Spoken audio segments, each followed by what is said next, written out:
Hello, everyone. Welcome, and thank you for joining us for this webinar, Energy Efficiency Programs 101.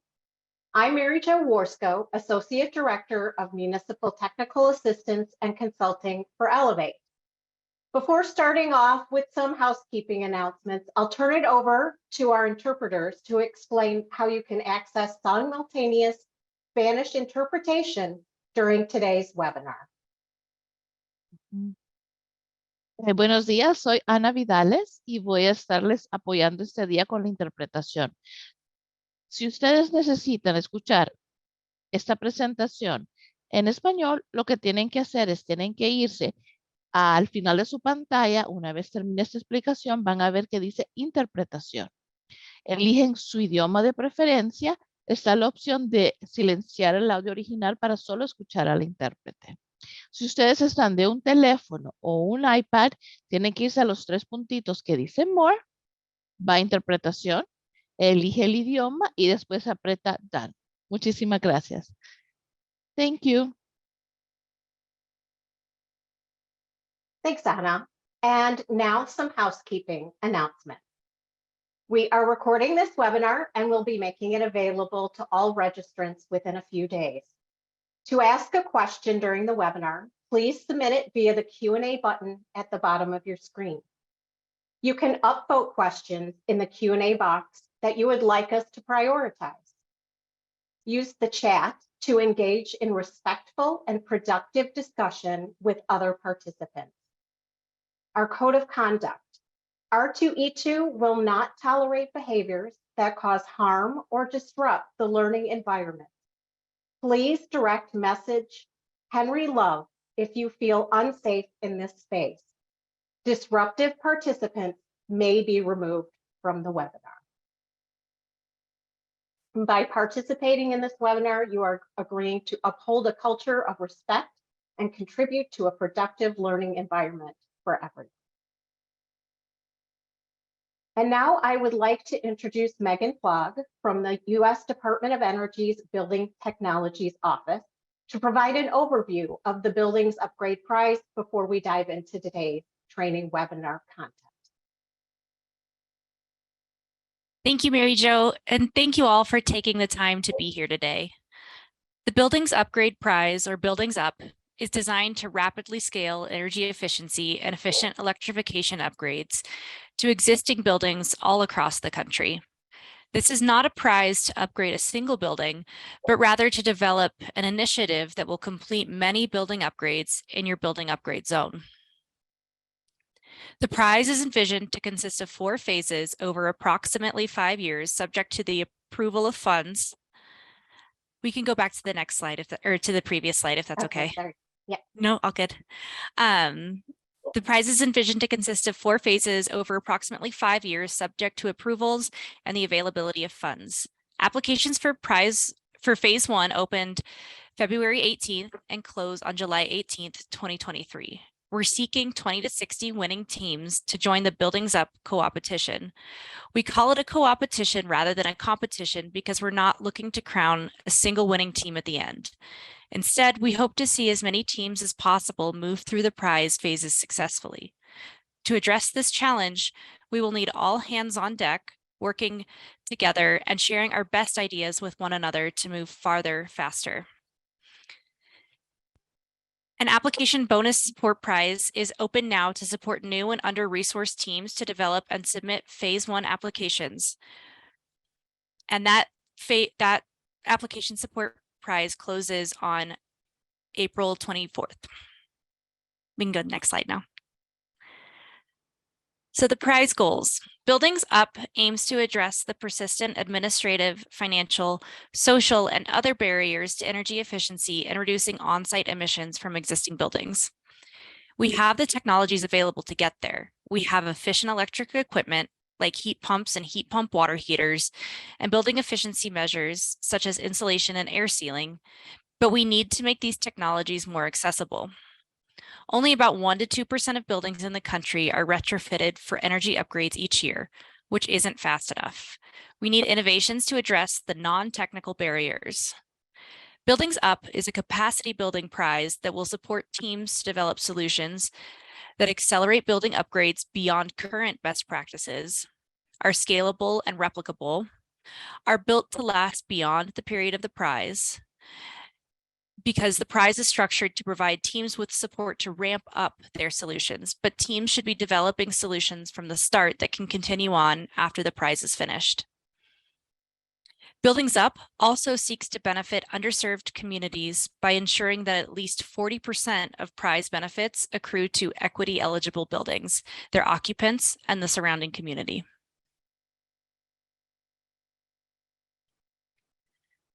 Buildings Up applicants are asked to select one of two pathways. The Equity-Centered Innovation pathway will award $400,000 in cash prizes for each winning team.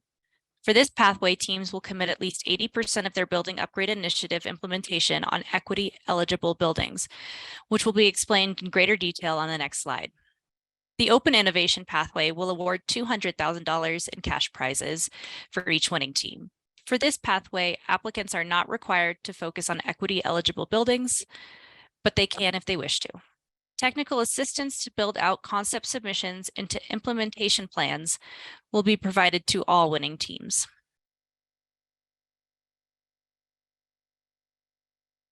So, equity-eligible buildings. For the purpose of this prize, equity-eligible buildings are defined in 4 categories to meet the requirements of the Equity-Centered Innovation pathway.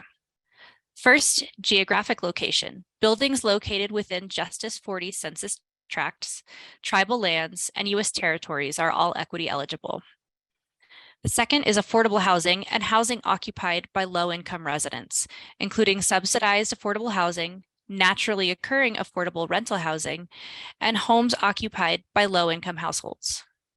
The third is underserved commercial, nonprofit, and public buildings, including buildings used by small disadvantaged businesses, those that serve disadvantaged communities, Title I schools, and buildings used by nonprofit organizations that provide localized community services, buildings that provide critical community services, disaster or resilience hubs, or buildings otherwise defined as equity-eligible buildings through the community or local input.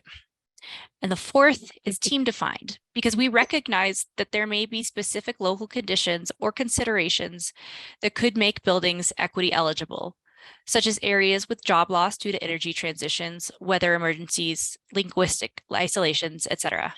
Applicants can create a local definition of equity-eligible buildings and submit for consideration by the prize team.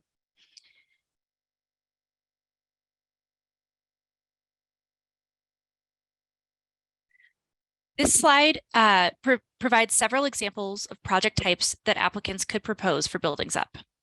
For example, a community-based organization in a mid-sized town could partner with their local government to bring heat pumps to affordable housing buildings in their communities.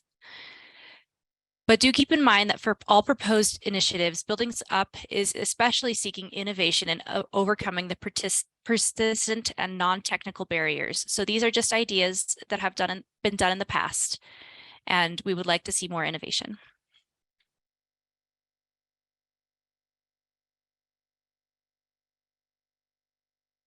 As I said previously, Buildings Up is seeking innovation in overcoming these challenges, such as lack of contractor and occupant familiarity with technologies, high upfront costs for upgrades, insufficient workforce to scale upgrades, lack of reach of funding and incentive programs, and inconsistent quality of upgrades.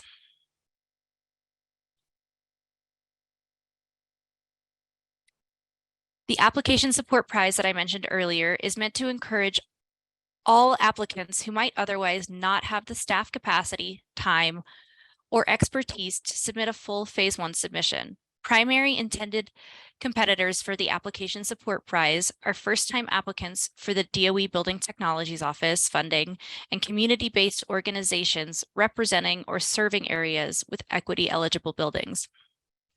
Qualifying teams can apply for one of 50 prizes of $5,000 and 10 hours of technical assistance with our partners at Elevate to help them complete a Phase 1 submission.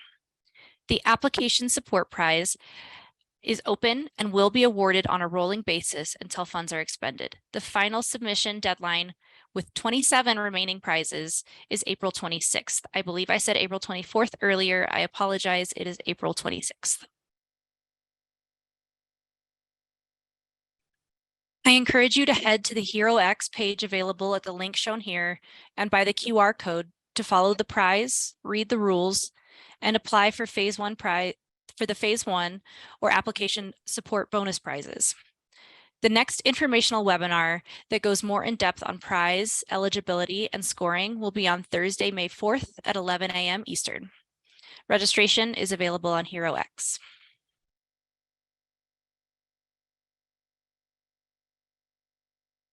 Thank you, Megan, for that overview of the Buildings Upgrade Prize. Now for today's topic, which we hope will help you prepare a strong application for the Buildings Upgrade Prize, Energy Efficiency Programs 101. Again, my name is Mary Jo Warsko. I'm Associate Director of Municipal Technical Assistance and Consulting at Elevate.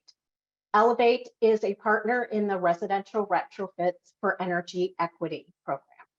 R2E2 seeks to scale retrofits to affordable housing nationwide, and R2E2 is supporting DOE Buildings Upgrade Prize. I will be one of your presenters today. The other presenter is Dave Ribeiro, Director of Local Policy at ACAAA. Our objective today is to provide you information to help you understand the key components of successful buildings upgrade initiatives and how you can apply them in your buildings up concept plan in a way that provides the most benefit for your community. For the Buildings Upgrade Prize, teams will submit applications composed of narratives about their concepts plan. Concept plans are scored based on how strongly reviewers agree with scoring statements. The relevant scoring statements to this training are Criterion 2, addressing challenges through innovation, and Criterion 5, achieving equitable building upgrade strategy. Some examples of specific areas of evaluation under these criteria include Criterion 2, the building upgrade initiative addresses identified challenges with innovation that can deliver significant results, such as scalable and replicable models that streamline implementation of upgrades. And Criterion 2, also, the team has identified potential negative impacts to residents and occupants and described preliminary plans to minimize negative impacts.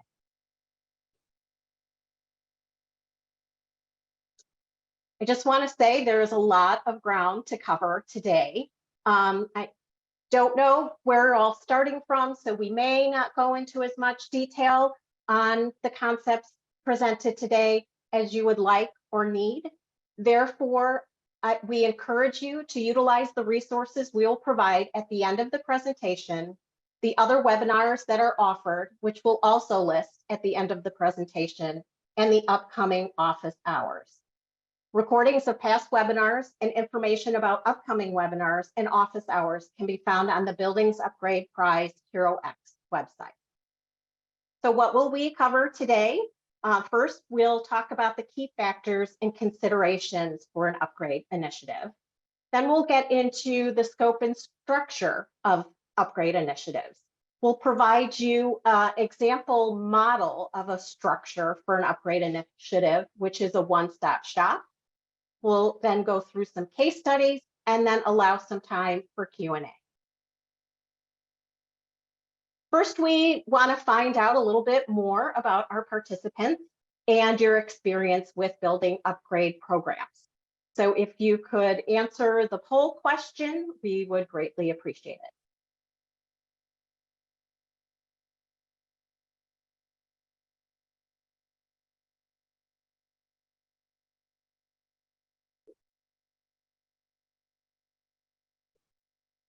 Okay, moving on. Oh, here we go. We have the results. So what I'm seeing is the vast majority of our participants today are identifying that they don't have any experience with building upgrade programs. So we do hope that you find this information helpful today and that you will utilize all the other resources we will provide for more information. So first, we're going to cover initiative considerations and best practices.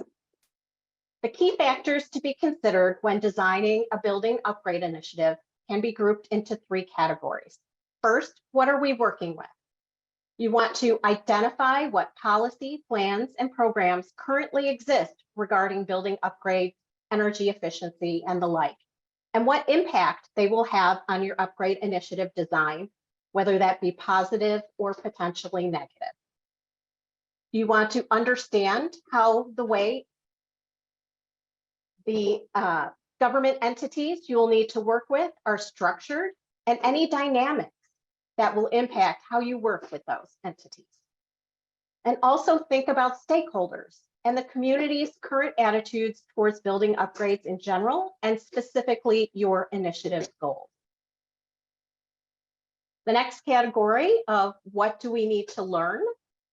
You should learn what type of buildings are in the community, how many of each, how efficient are they currently, and other important data points.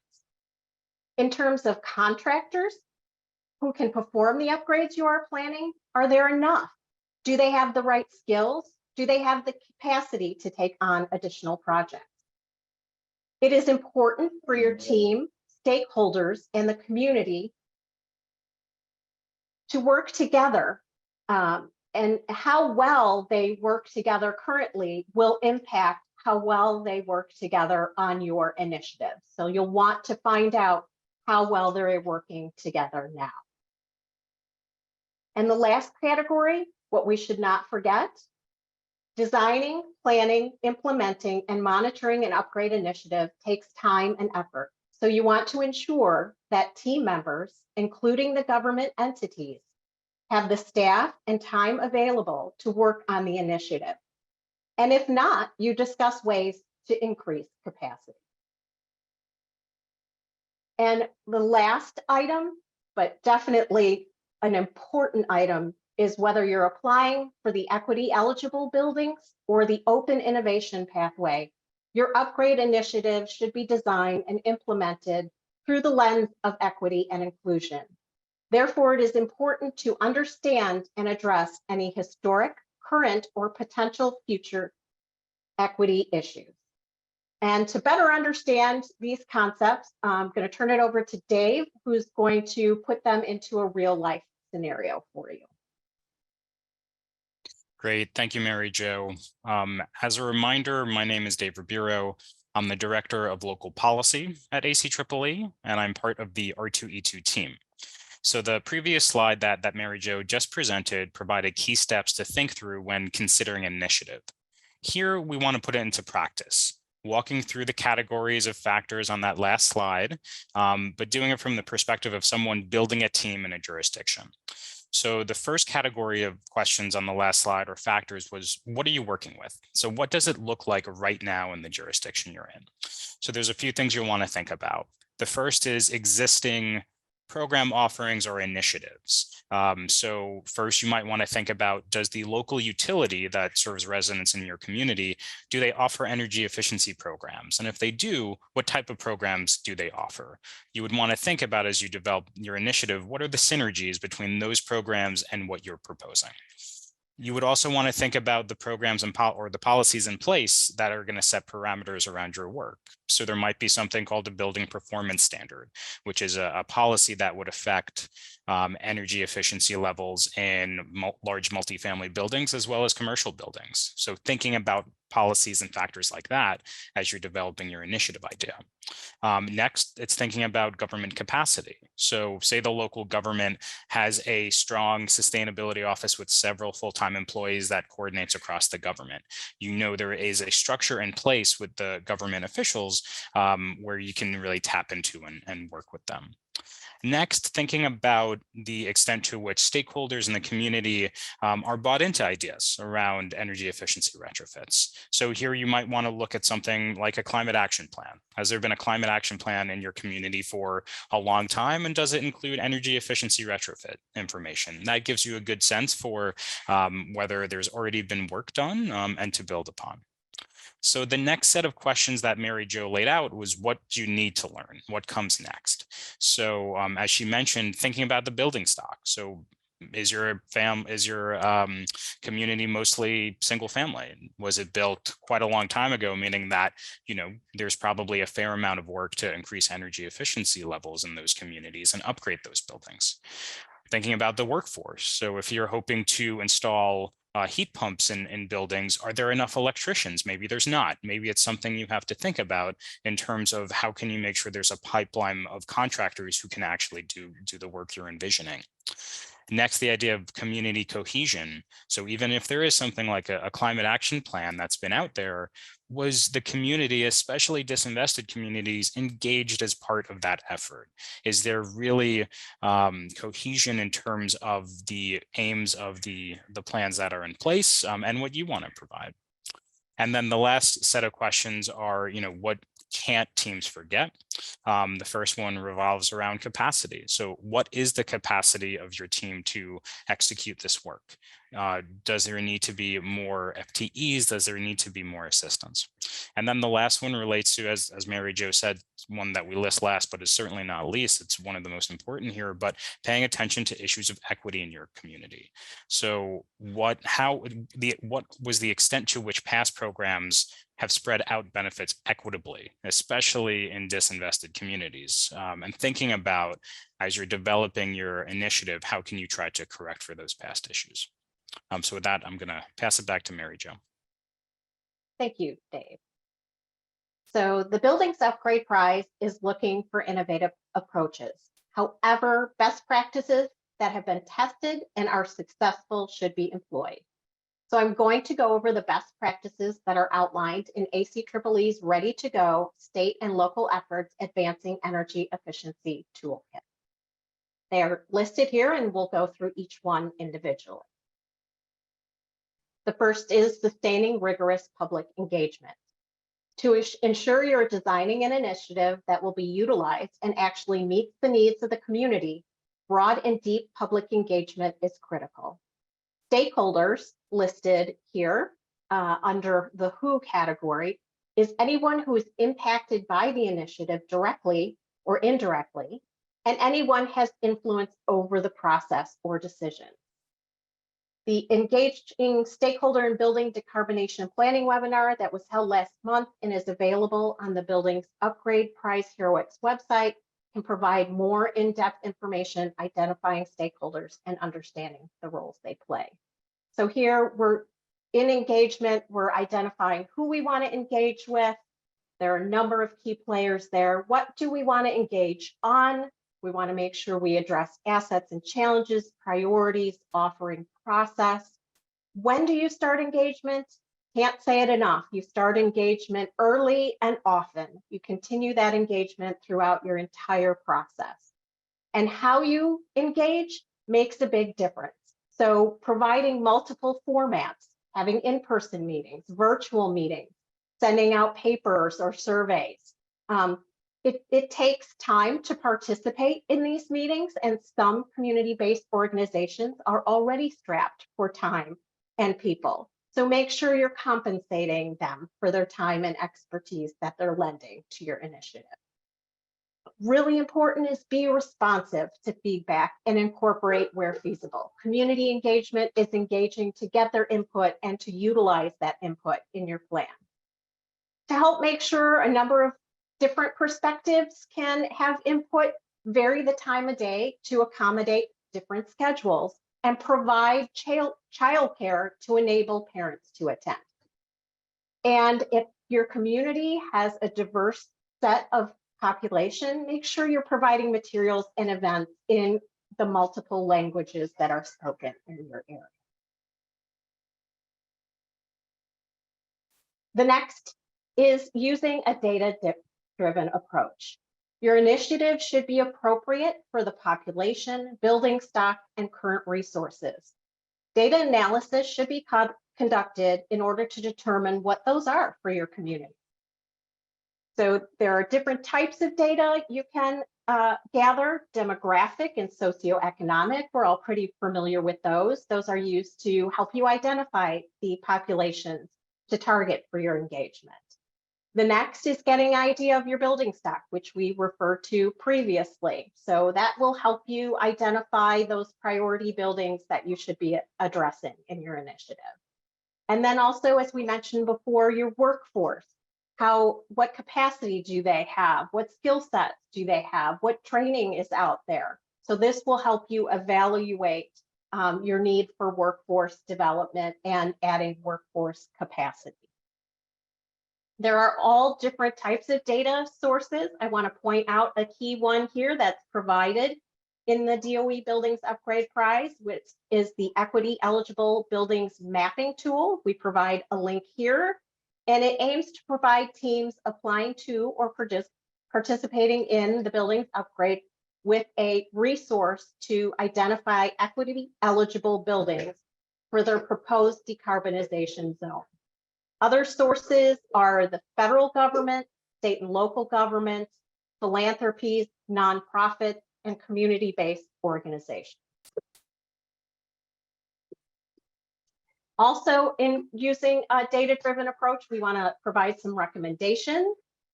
First, don't overlook community sources of data. Large national data sets are not always the best, maybe for your particular situation. Smaller, more local data sets may provide better insight. Field test, truth, and quantitative data sets. Just want to say, because a piece of data says something, doesn't make it necessarily true or make it necessarily true for your situation. So do observations and conduct surveys and interviews to ensure the data results are accurate for your situation. Firsthand stories can inform just as well as numbers. So use qualitative as well as quantitative data. Keep data limitations in mind. So when looking at a data set, it may be for just a particular region or climate or technology, or the data set might have been very small. So be sure to understand why the data is the way it is and why it might not be 100% accurate for your situation. You want to utilize partner organizations and other governmental agencies. So reach out to the people who work with the data frequently. They'll have good suggestions on what data is available, how to get it, and how to utilize it. Compensate for time and work. Whoever is performing the data analysis should be fairly compensated. It doesn't have to be financial. It could be exchange for services or access to certain funding or just other opportunities to compensate them. And last, publish to build transparency and trust. Whatever data is used in designing your program, make that data publicly available so stakeholders can feel confident that your assumptions are based on good information. Another key point is to target multiple benefits. The goal of the Buildings Upgrade Prize is to help address climate change by upgrading existing buildings to efficiently run on clean energy. In addition to achieving that goal, upgrade initiatives can target other related benefits. So while you're addressing energy efficiency, you could also address health and safety issues. You could address financial issues, such as reducing the energy costs of residents or occupants. You could and should address equity and inclusion, not only in the outcomes, but also in the process to get to those outcomes. Look to develop and grow your workforce, and also look to your community to strengthen it and to build resilience in the community.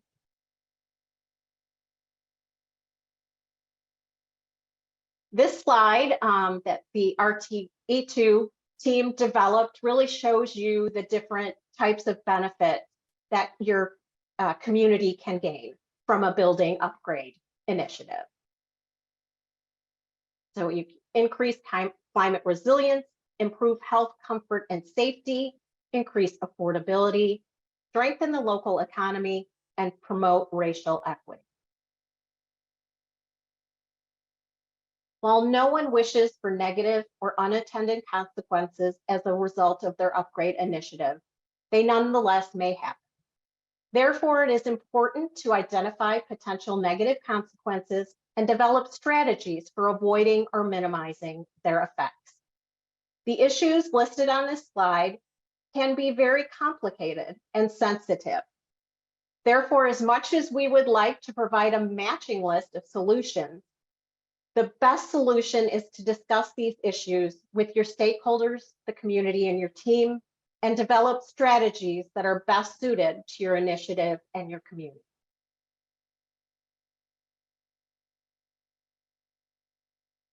Make it simple, accessible, and comprehensive.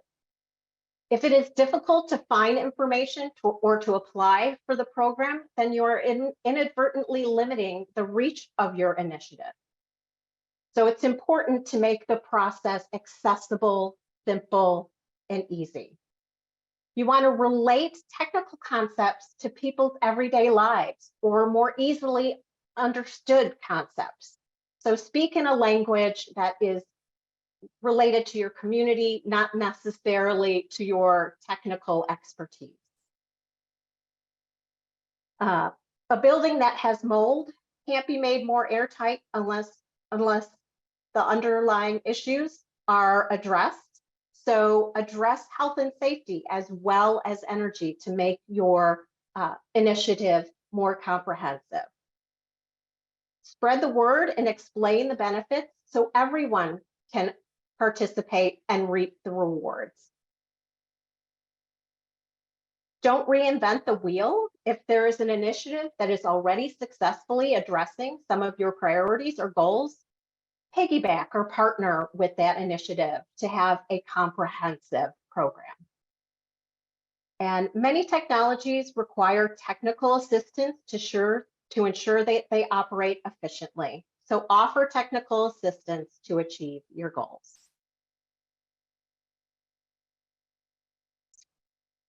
Next, set goals and maintain accountability. Goals should be identified upfront and a process for measuring progress to those goals should be created. Be sure that the goals and objectives take equity into account and are addressing the needs of the community. And then report on the progress towards the goals in a very publicly accessible way to just let the community know how you're doing, but also maintain that trust that you're building through community engagement. And build flexibility as much as you can into your program. The initiative will need a good structure to be successful, but the structure shouldn't be so rigid that it doesn't meet the needs of different populations or communities, or can't change to address new requirements or challenges. So taking all that we presented in this previous section of slides, this graphic pulls it all together and provides the guiding questions that you should be asking when you're designing and deploying a local upgrade initiative. All right, we're going to take the time for another poll question. So I provided a number of best practices. We'd like to get your information on which one you would like to go more in depth on. Please select all that apply.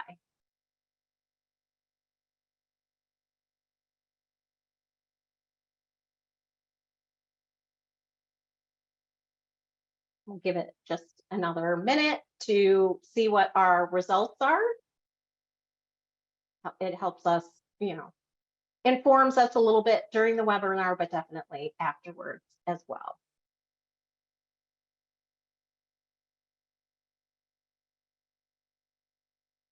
Do we have the results that we can share? There we go. Okay, so it's pretty evenly distributed across all of those. So we'll just work to provide you more information on all of those best practices. So now I'm going to turn it back over to Dave, who's going to talk about the scope and structure of initiatives. Great. Thank you, Mary Jo. So I'm going to talk about the potential scopes and structures of upgrade initiatives you might want to consider for your concepts for the Buildings Upgrade Prize. And to do that, I'm going to talk about different programmatic elements of your initiative. So traditionally, a common approach to advancing energy efficiency could be via energy efficiency policies or energy efficiency programs. And this slide provides a description of both of those. When it comes to policy, at its core, policy is instituted by governmental bodies through legislation or regulation. Energy efficiency policy is outside the scope of the Buildings Up Challenge, though, so I'm not really going to talk about it other than this brief mention now. The type of activities envisioned by Buildings Up, or more similar to what many have called or referred to as programs. So these activities can be instituted by a variety of entities. They work within parameters set by policies that could have been set at the local level or the state level. They're funded, and they can address specific areas for retrofits. So this is the area I'll focus on. So why don't we dig in? Next slide, please. So what does an initiative look like? Well, this slide is a summary of different types of initiatives to advance retrofits. Each box you see here represents a different initiative or an element of a custom initiative that combines multiple programmatic elements. For example, take the example of energy efficiency rebates, which you can see in one of the first boxes on the left side of the screen there. In this case, a utility might offer energy efficiency rebates for heating and cooling equipment. That's a straightforward, simple program. On the other hand, a custom program could combine rebates as an element within a larger program. For example, perhaps a city's voluntary benchmarking program could market energy efficiency rebates offered by a utility. In that case, the benchmarking element, which you can see on the far right-hand side of the screen there, is combined with rebates. It's still a straightforward design, but it's a way you could combine these different elements to increase impact. As the slide shows, there's lots of options for initiatives, and I don't have enough time to dive into the details of each one of these here, but for folks who are interested in deeper dives, I'd encourage you to come to the office hours in a few weeks to talk about it a bit more. I hope one takeaway, though, is that there are lots of different building blocks to consider to advance retrofits. In fact, this list could be helpful to stakeholders in your community to figure out what type of program or combination of programs or elements are best for your Buildings Up concept. Also, as the bottom of the slide notes, there are different options for who administers these initiatives. One entity could manage the whole process. Different entities like cities and utilities could partner. And then with models like one-stop shops, like Mary Jo will talk about in a couple minutes, they can streamline and coordinate offerings from a range of entities. Next slide, please. There are multiple types of affordable housing, building typologies, and ownership structures, and each has its nuances and how they can engage in a retrofit program. So when designing your initiative, it's important to understand the needs of your community. What types of buildings are in the greatest need of retrofit services? What's the ownership structure for them? And what type of affordable housing has the greatest need, from naturally occurring affordable housing to public housing, as the spectrum on the bottom of this slide here shows? Getting a better handle will help in program design or initiative design decisions. Next slide, please. So retrofit initiatives can include many different types of upgrades depending on the scope and goals of what you're trying to accomplish. So the R2E2 team would recommend a baseline retrofit of energy efficiency, for example, with further opportunities like EV charging and energy storage.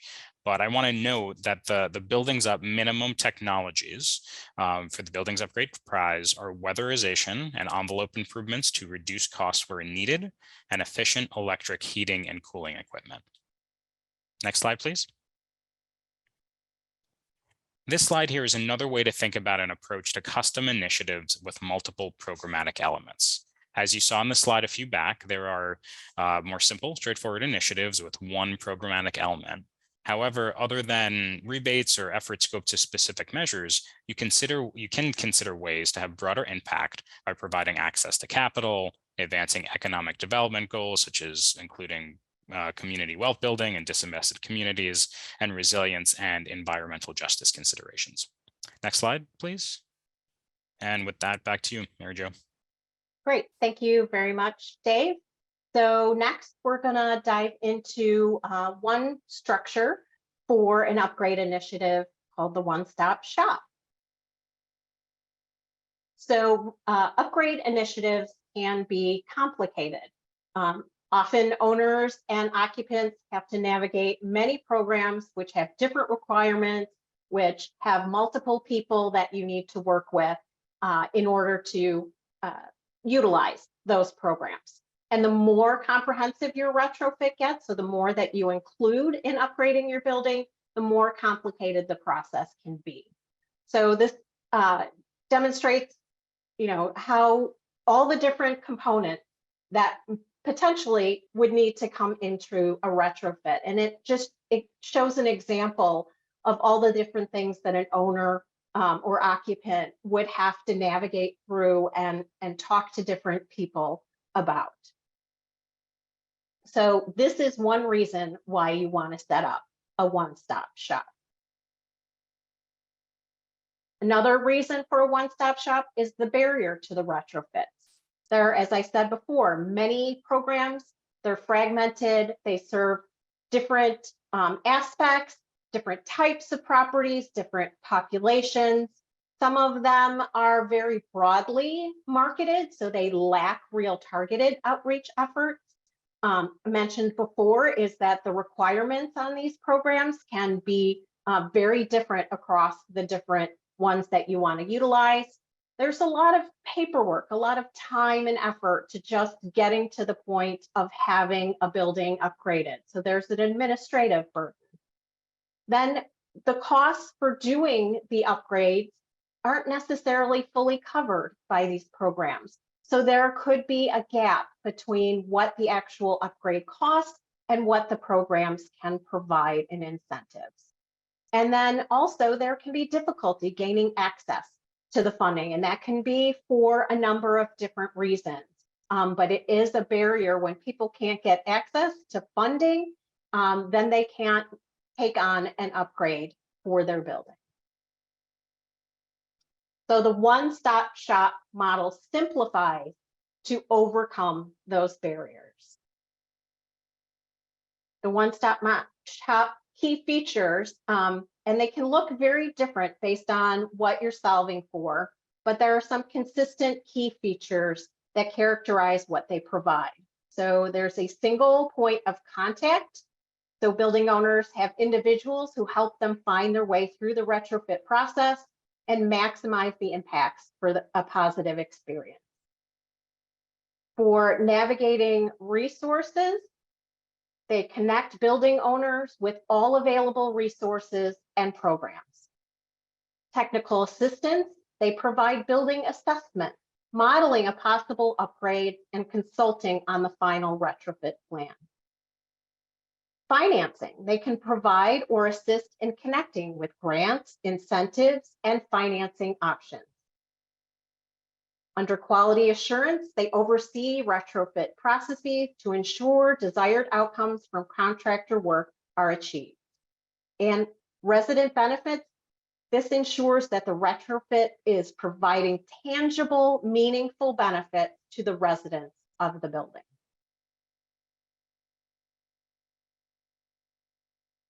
So going back to our guiding questions and just revisiting them here, we're gonna next show you the next steps for creating a one-stop shop, keeping these guiding questions in mind. So your first step is to survey and research. So as we discussed in prior slides, figure out what the existing and upcoming policies, plans, and programs are. Identify your community's assets, challenges, needs, and priorities. Do the research on your existing building stock and the capacities of your governmental agencies, your CBOs, and your workforce. And then figure out what existing and upcoming technology and construction practices are best utilized for your initiative. The next step is identifying funding for capacity building and upgrade initiative design. Now, this isn't the funding for the actual initiative itself, just capacity building and design. And that's what the Buildings Upgrade Prize is here to serve. Then you'll convene a committee of stakeholders. Once again, you can utilize other webinars to help you identify who those stakeholders are, but they can be from program and service organizations, relevant government agencies and departments, building owners, community-based organizations, sustainability consultants, and many others. Once you convene your committee of stakeholders, you're going to discuss and obtain initial committee agreement. So you're going to discuss goals, target clients and buildings, what services you're going to offer, and how you're going to track your progress. And it's important that you get everyone to agree on those goals, targets, services, and metrics. Once you have them identified within your own team, then you're going to go out and do that rigorous community engagement, get the community's feedback, and then really, as we said, take that feedback and apply it to your design and make any adjustments accordingly. Always be prepared for potential challenges. So as you're working through developing your team and your concept plan, keep these things in mind. Getting everyone to the table. It might not be easy to get everyone to the table. You might be difficult to identify who is to come to the table, or it might be difficult to get them to actually engage and be there. But it's really a process that you should put significant time and effort into. Agreeing on goals, target clients, services offered, and metrics. I said before that agreement is important. You also want to clearly define responsibilities and processes. So to ensure that nothing's getting left behind or falling through the cracks, you want to make sure everybody knows what they're doing and how they're doing it. We talked about unintended consequences. We want to make sure we're identifying risks and solutions up front, not waiting for them to happen and then having to scramble with a solution. You want to keep everyone engaged and on track. So once you get them to the table, that's great, but you want to keep them engaged. So find ways to keep everyone at the table, working hard and focused on your initiative. And then adapting to opportunities and obstacles. So that goes back to the flexibility. You want to have good structure, but you also want to make sure that you can change and adapt to things as they come up. There's no one right solution. You just need to work together to overcome the challenges in a way that works best for your team, your initiative, and your community. All right, we're going to take the time for another poll question. This one is not going to be a true poll. We're going to ask you in the chat to tell us in 5 words or less a challenge you foresee in establishing a one-stop shop for your upgrade initiative. And while you're doing that, I'm just going to go ahead and move on to our next section, where I'm going to provide you some example upgrade initiatives. So I'm going to provide you 3 examples, and I'll just say right up front, you know, they're not examples of every single thing done right, but they're really great examples of teams and programs that have been thoughtful and have used best practices of various best practices to try and develop an initiative that meets their community's needs. And I'm not going to go into a lot of detail on these, just in the interest of time, but I did want to say a link to more information about these programs is going to be provided on a resources slide, which is going to be towards the end of the deck. So first up, we have Wilmington, Delaware's Climate Smart Homes Initiative. That is a partnership of many different entities with funding from the Energize Delaware Empowerment Grant.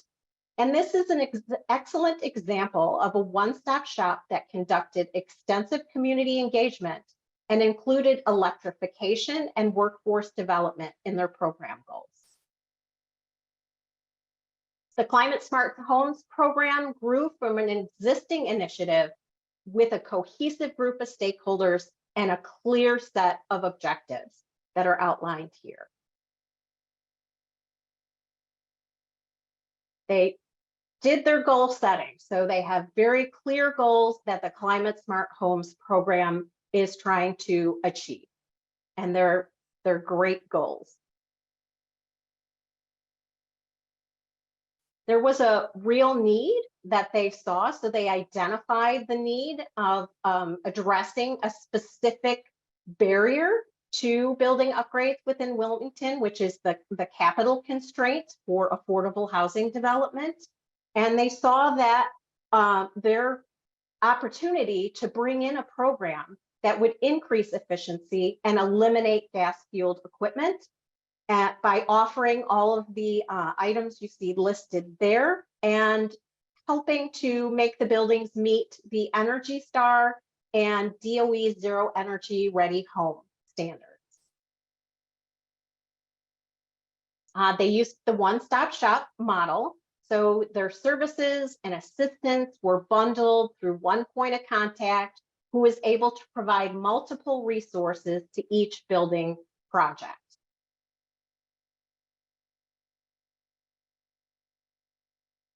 And to address the shortage of contractors and energy efficiency workers in their area, the program included a workforce development component that gave contractors and workers firsthand experience in the building upgrade process.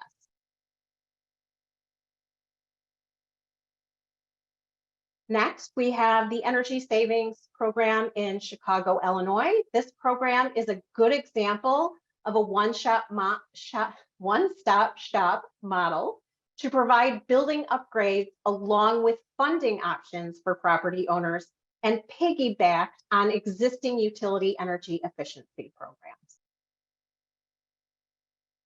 The evolution of the Energy Savers program speaks to the need for program flexibility. The ratepayer energy efficiency programs in the area were initially with a state agency, and then they changed to being administered by the local utilities. And in that transition, there were some challenges in how those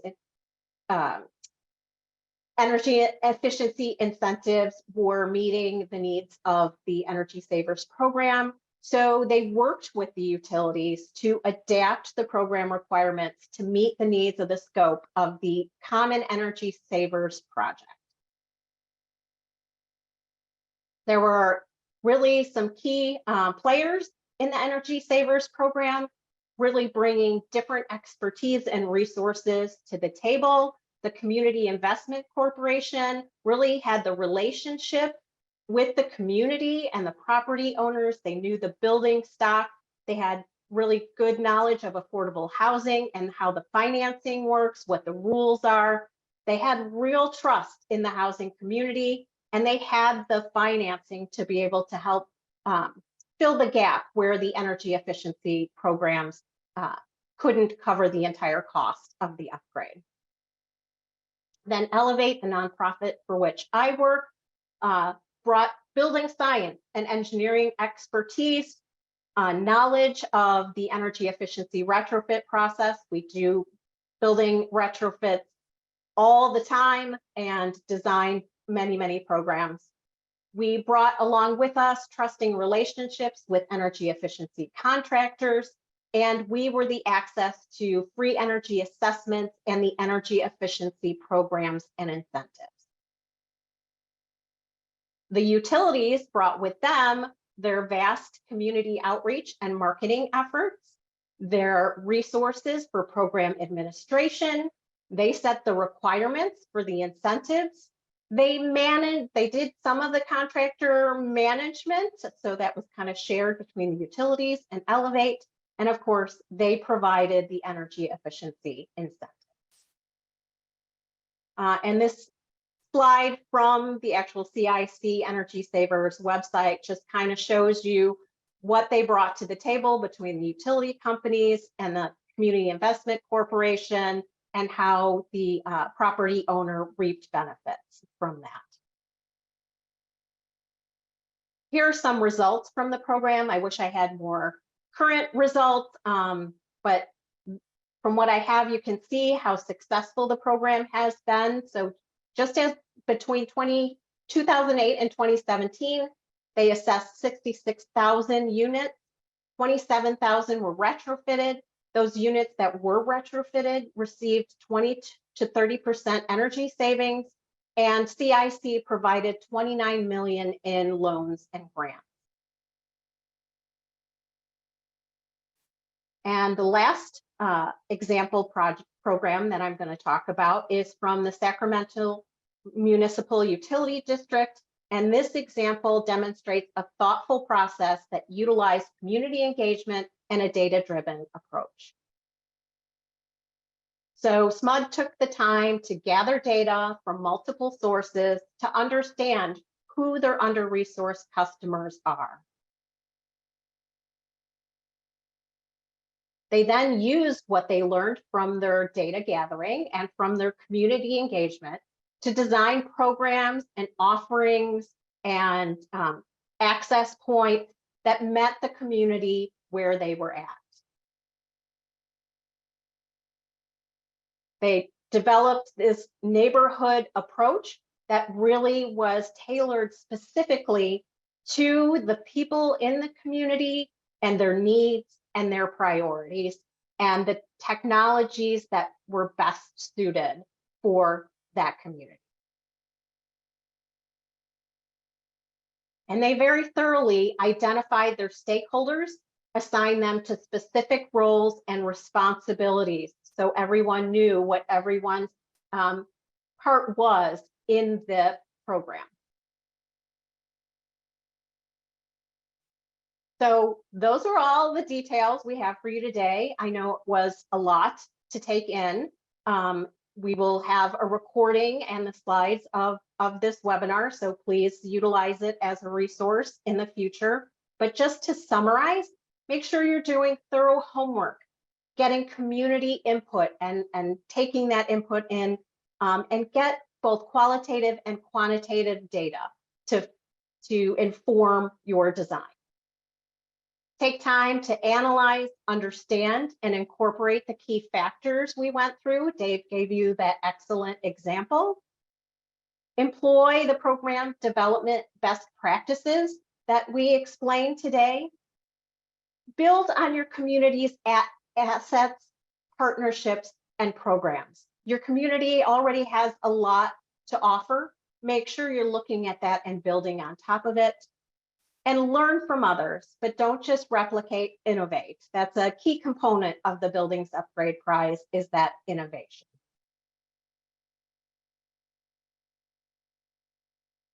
We do want to let you know about the upcoming webinars. They're listed here. You can scan to get the details, or you can visit the Buildings Upgrade HeroX website to get more of their details and to register.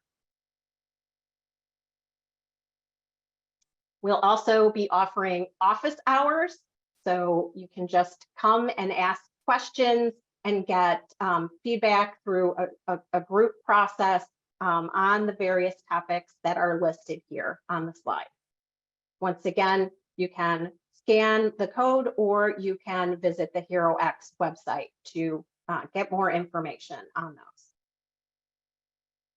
And as I said, we're providing the list of resources, both links to more information on the 3 examples I provided, but also the toolkits utilized and the papers referenced in here. There's a lot more to be discovered, so we certainly hope you utilize the technical assistance, the office hours, and the webinars that we provide.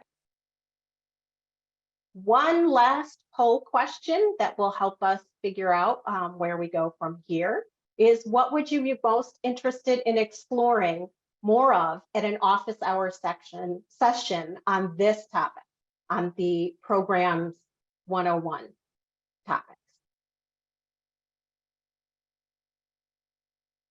And while you're answering that poll question, I'm just going to move to the last slide, which puts us into our Q&A section.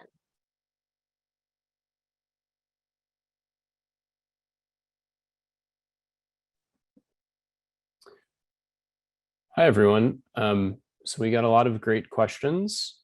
I think we'll start off with a few questions about the buildings up. Although take a few moments just to review the results of this poll.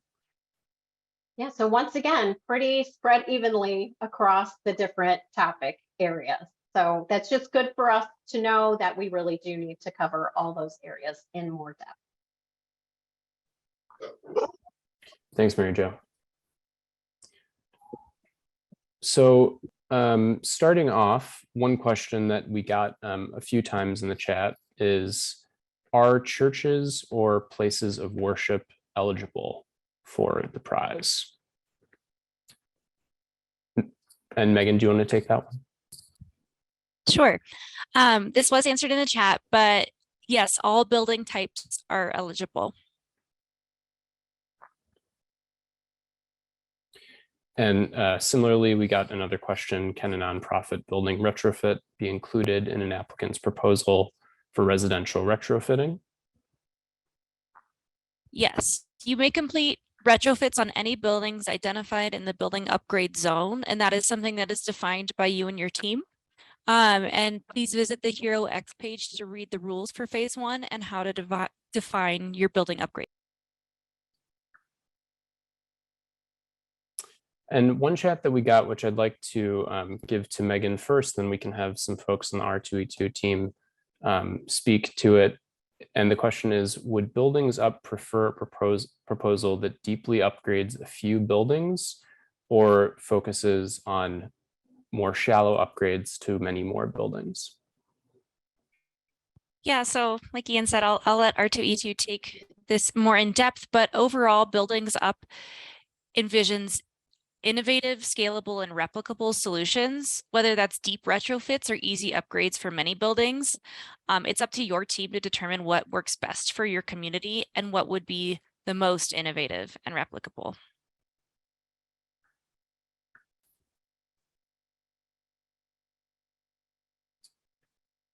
And R2E2 folks, can we speak a bit to that on the on weighing considerations between more comprehensive upgrades in fewer buildings with broad upgrades that would affect more buildings or which would have a broader scope? I'm happy to jump in to start, Mary Jo. And I guess a couple of thoughts there. As Megan just mentioned, I think key to this is really understanding where your community is in terms of what are the needs that are being articulated by community members in terms of the extent of upgrades. So, I would always encourage teams to start there. And then I would also look at just the minimum technology requirements for the building upgrade prize, which to remind folks, and Megan, if I get it wrong, please correct me, but one, weatherization and envelope improvements where needed to reduce costs, and then the installation of efficient electric heating and cooling equipment. And those, especially the inclusion of heat pump water heaters tend to be on the deeper side as opposed to just a very shallow retrofit. So I would say, one, engage the community, but really go back to the requirements for the Buildings Up prize and think about how the initiative you are really proposing speaks to the minimum requirements of the prize.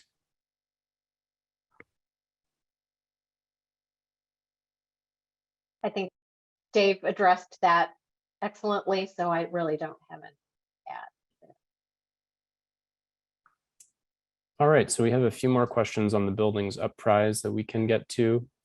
One was, can the funding for Buildings Up upgrades come from the building owners? Or is it intended that upgrades be free for owners because they are funded by other sources? This was also answered in the chat, but Megan, if you'd like to speak to this briefly. Sure. Either pathway is fine for Buildings Up, but keep in mind that braiding funding from different sources is encouraged.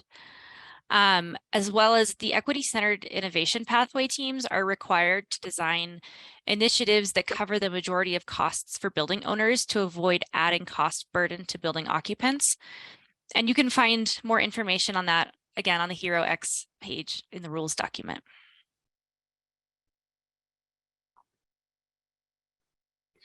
And there was another question about which past webinar on HeroX can help with identifying stakeholders. And there actually is a webinar. It's called Engaging Stakeholders in Building Decarbonization Planning, Introduction to Community Affordable Housing, Health, Economic Inclusion, and Other Stakeholders. And I believe that was included in the chat. Another question that came in related to Buildings Up is, what's the best way to find potential partners to team with? So there is a map function on HeroX. You can see where partners are located. It is a little tricky because if you hover over, it doesn't exactly say which partner is associated with that dot on the map, but you can see all of the folks that have signed up to receive information about Buildings Up. And then NREL is also hosting some teaming events that are regional. I believe those invites will be coming through HeroX in the next week or so. And those are intended for people in, the same region to team up together for the Buildings upgrade. I also wanted to mention that the office hours for that are associated with these webinars will be starting soon, and that's another opportunity in terms of engaging with others who are interested in this work. I'd like to go to a question for the R2E2 team, and I'll give this to Henry first. And it was one attendee noted that one unintended consequence of electrification measures could be higher energy bills. What are our ideas on addressing this? Yes, as I said in the Q&A, we're really looking for your ideas on how to overcome any of these challenges, whatever they may be, whether it's the cost differential between gas and electricity in your area, whether it's the cost of specific technology solutions that you'd like to implement, or the availability of contractors. All of these are going to be challenges specific to your community, and we're looking for your ideas on how to overcome them.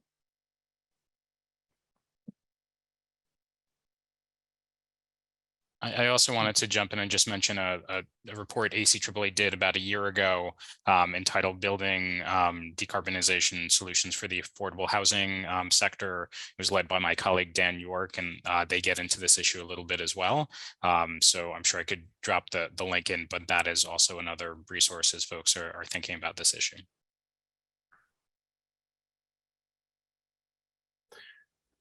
And we have a few more questions that have come in related specifically to the Buildings Up prize.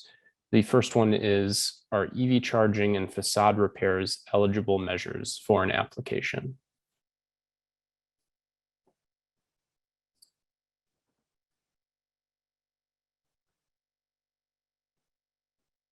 Sorry, I can take that. Those are fine in addition to the minimum technologies that are listed in the rules document on HeroX.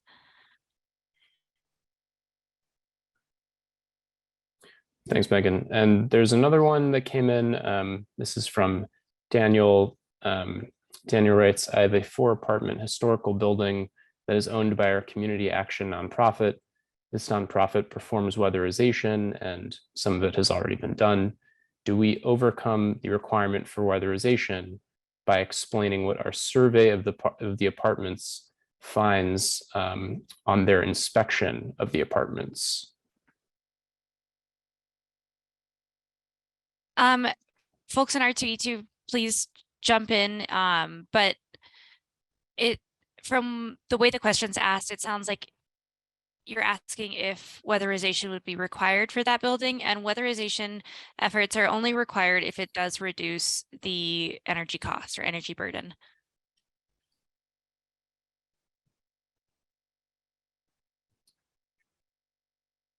And the next question related to the Buildings Up prize is, can you explain more what you mean by a regional approach to buildings upgrade planning or submitting an application?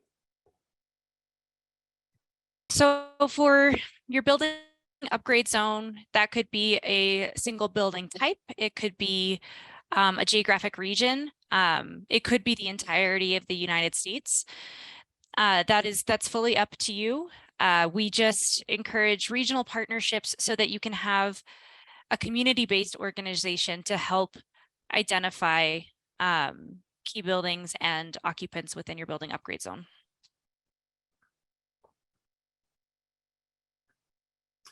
Thanks, Megan. And we have some other questions coming in related to the prize. One is from James. James writes, are structural repairs, mold remediation, knob and tube wiring, etc., eligible for the Buildings Up program? Those can all be included in your Buildings Up initiative. However, we are looking for innovative ways to solve non-technical barriers. So if your building upgrade zone has an issue with mold and wiring, and you're trying to find a way to combat that with funding braiding or consumer education that is innovative and replicable, that could potentially be allowable as long as you also have those minimum technologies that we mentioned.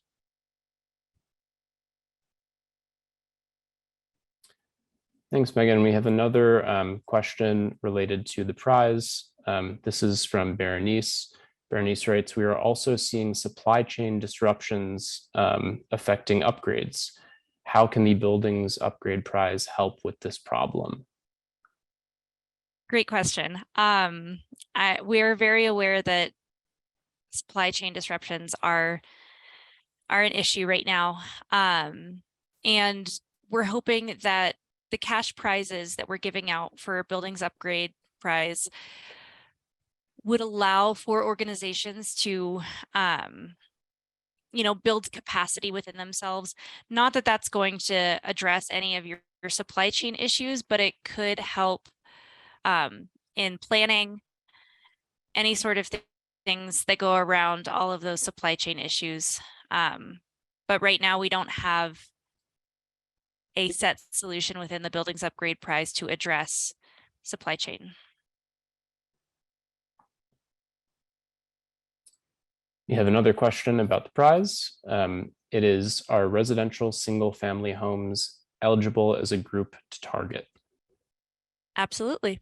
Again, as long as you address the minimum technologies and are thinking of innovative and replicable solutions to non-technical barriers, any building type is eligible.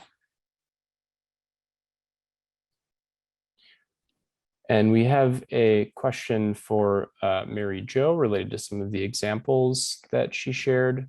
This question is from Berenice, and Berenice is asking about to what extent BIPOC sustainability or climate action groups participated or led those examples. Great question. So the Wilmington, Delaware, and the Energy Savers in Chicago, Illinois, one of the partner organizations in those programs are definitely BIPOC-led organizations.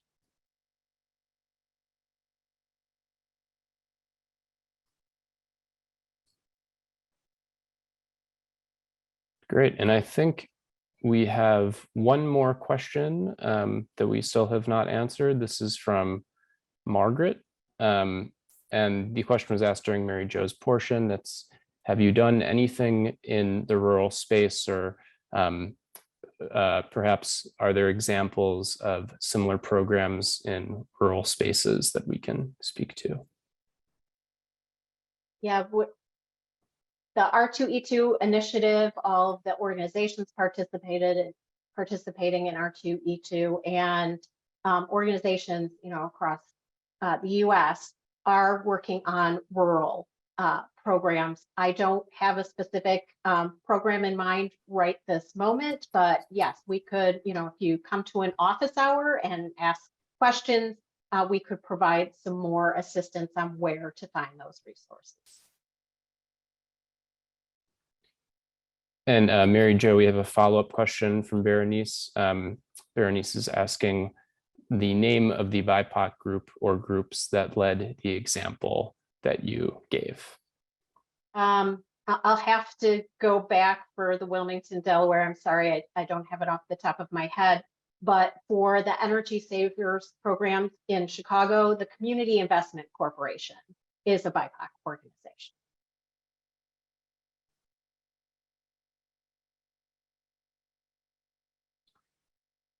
And I think we've addressed all of the questions that we have. If there are any others that folks want to raise, please feel free to write them in the chat and we will get to them. Why don't we give a minute or two to field any additional questions that come in.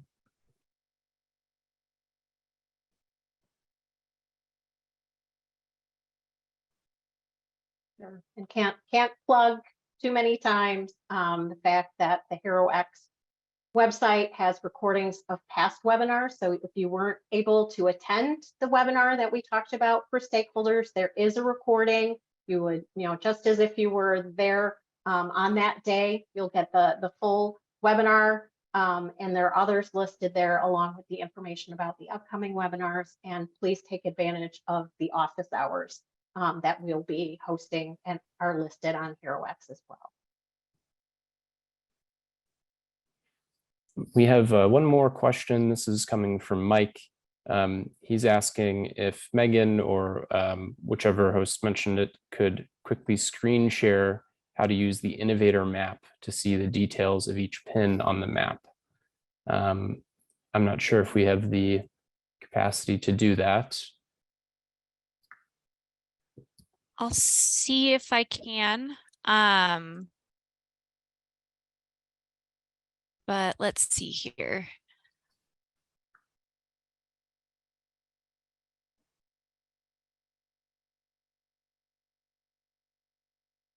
All right.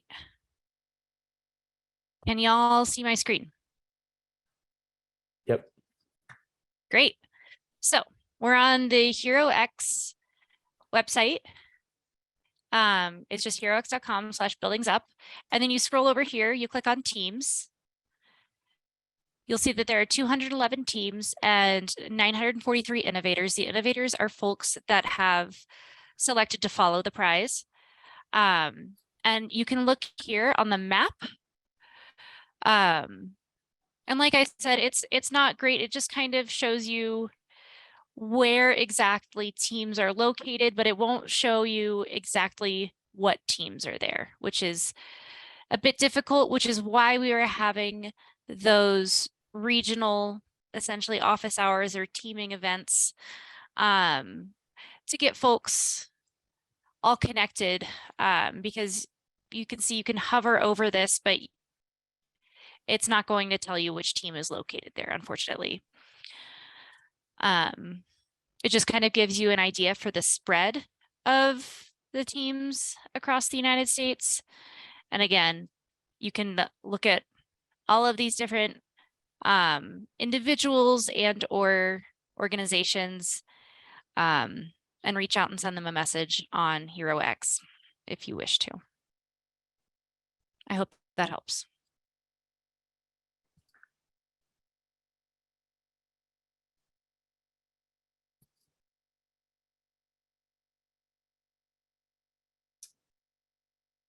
And we have another question about the prize that came in. And this is coming from Brennan. Brennan asks, if you were awarded in phase 1, would it be possible to apply again to expand your efforts in a later phase if funding is available?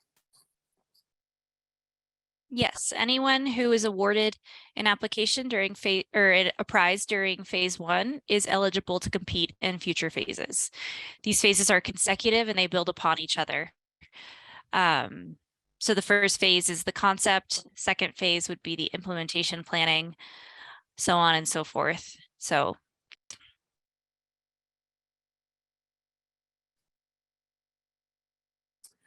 And we have another question that came in from Peter. Peter notes that many buildings in the metro area have limited outdoor space or have windows near the ground level and noise ordinances that limit dB levels at those windows. Locating outdoor equipment can be noisy for air source heat pumps or domestic hot water systems if there's limited space. And Peter asks if there is a technical solution to this problem that allows the outdoor equipment to be brought indoors. And if there is a solution, is that something that's suited for this program?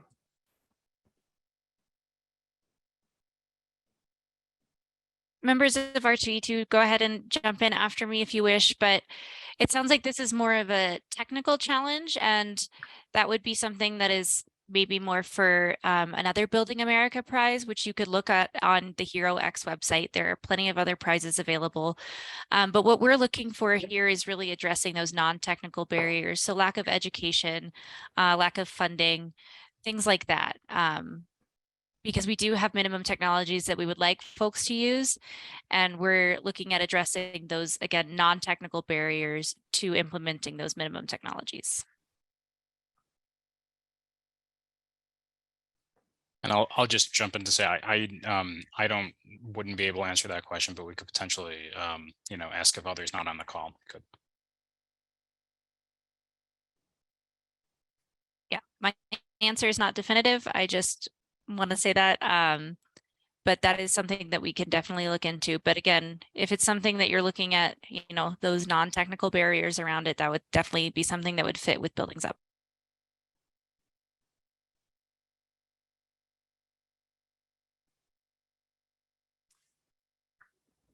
And we also had a question related to investors of single family rentals, how they can utilize the ITC. Just want to direct Christine's attention to the chat where Henry included a link for you to check out. There is another question in the chat related to whether there's a technical solution to urban noise and other vibrations, usually from motor vehicles, but also from buildings and industrial equipment.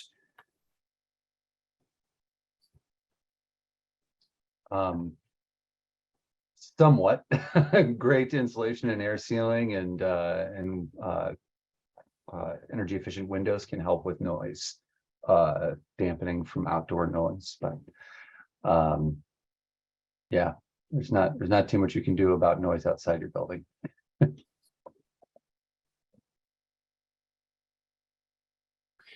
We have another question coming in. This one is from Cooper, and it's again focused on the Buildings Prize.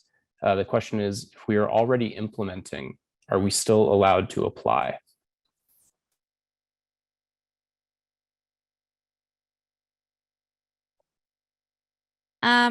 It looks like Hank, you put in the chat that if you already have a program that you're implementing, you can grow and expand it through Buildings Up. And I believe that that's the case. I mean, I would triple check the rules document just to make sure that you are indeed eligible for the prize. But I don't see anything wrong with Hank's response to that.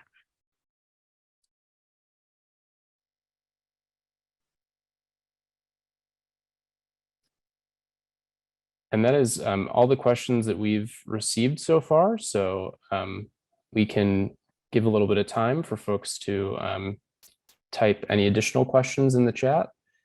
We still have about 7 minutes left. We had another question come in. This is from Maynard. Maynard asks, what about developing a community microgrid that includes EV charging for public housing developments and some private MUDs? Would that be something that would be eligible for the prize?